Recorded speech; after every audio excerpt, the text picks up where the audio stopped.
Rebonjour tout le monde. Capsule vidéo numéro 5. Alors, on continue à explorer PC Law.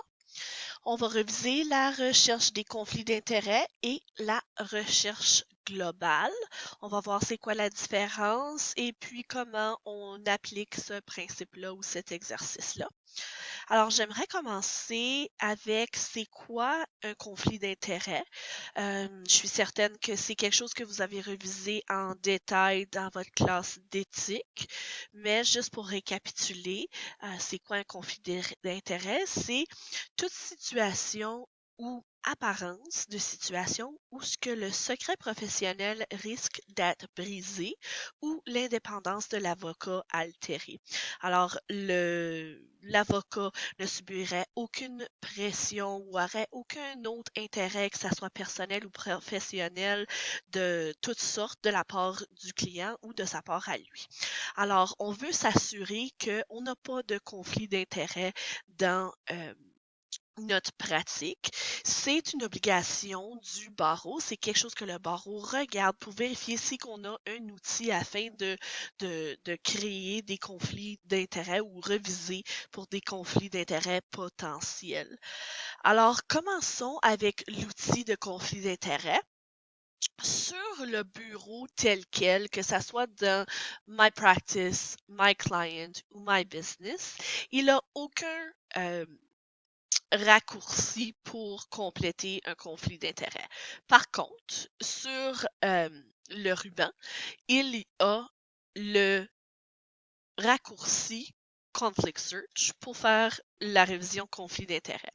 Si on veut accéder la révision de conflit d'intérêts par le menu, on va à File, Client et Conflict Search.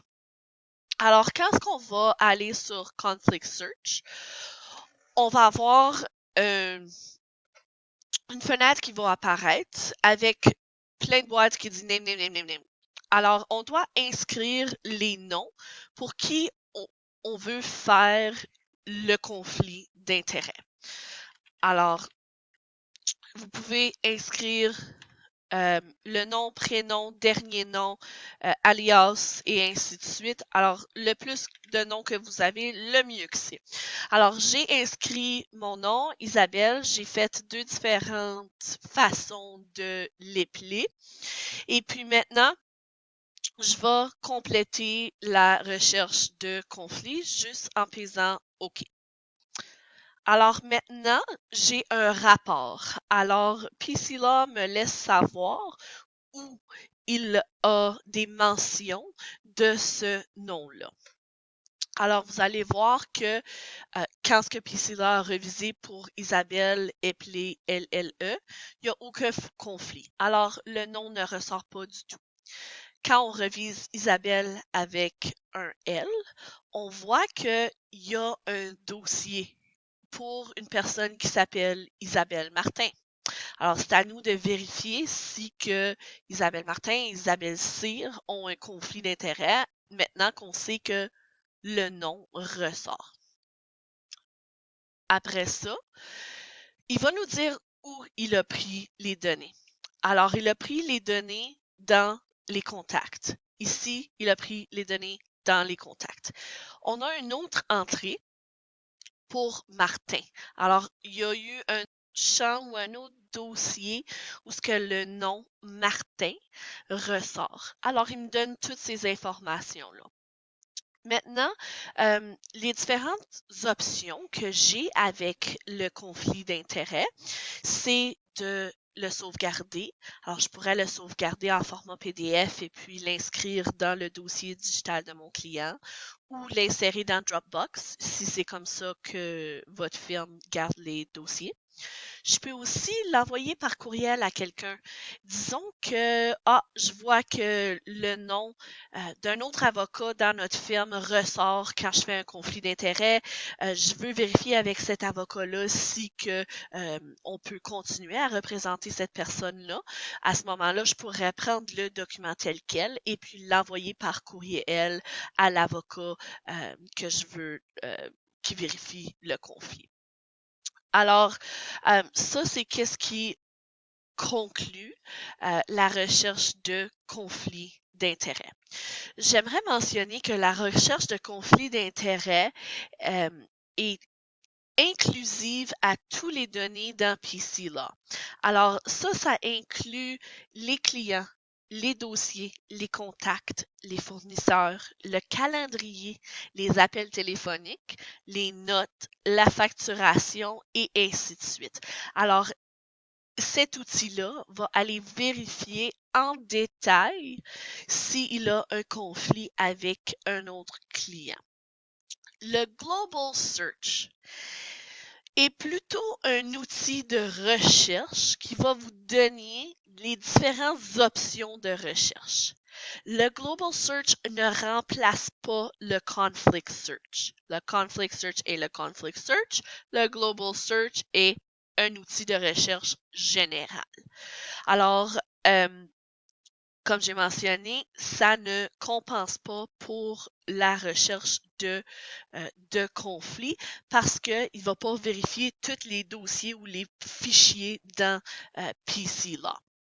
Je vais vous montrer à quoi ça ressemble quand même. Pour accéder à la Global Search, il n'a pas d'icône de raccourci. Alors, vous devez aller dans File, Client et aller à Global Search. Comme vous voyez, on a le même écran qu'on avait quand on a fait le Conflict Search, alors pour mettre les noms, mais qu'est-ce qui est différent, c'est la section d'en haut. Alors, si vous regardez, vous voyez que vous pouvez cocher les différents aspects ou les différents bases de données de PCLaw où vous voulez aller faire la vérification. Alors, vous pouvez vous limiter à seulement certains aspects pour faire une vérification globale. J'aimerais faire une petite mention concernant l'outil de conflit d'intérêts. J'aimerais mentionner que cet outil-là peut être utilisé manuellement, comme je viens de faire en cliquant le bouton et insérant le nom et ainsi de suite, ou la conflit d'intérêt peut être aussi fait automatique en rouvrant le dossier. Alors, c'est une option que PCLaw nous donne et puis vous pouvez aller modifier et faire ces changements-là dans l'onglet des options si vous voulez l'avoir automatique à l'ouverture de dossier ou si vous voulez le faire manuel. D'une façon ou d'une autre, vous pouvez le faire manuel en tout temps.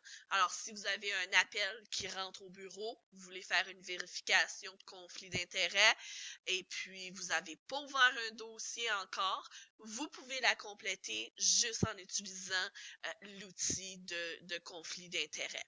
Alors, ceci complète notre bloc de recherche de conflit d'intérêt et recherche globale.